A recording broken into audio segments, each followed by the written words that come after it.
Here's a Christmas card that I made for my daughter's class. First, you start with the base card stock. That's going to be 6 inches by 5 inches. It's decorative on both sides. Next, to cut the Christmas tree for the card, you're going to cut a cardstock 5 inches by 4 inches, and then cut a triangle out of that. The last step, you're going to do the green cardstock with the message on it. It's 4 1/4 by 3 1/4, and then you write your message.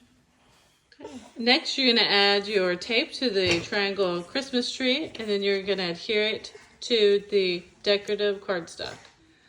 Last, you're going to take your message card, and we've flipped your decorative cardstock over. So you're going to put your message on the back side and tape that.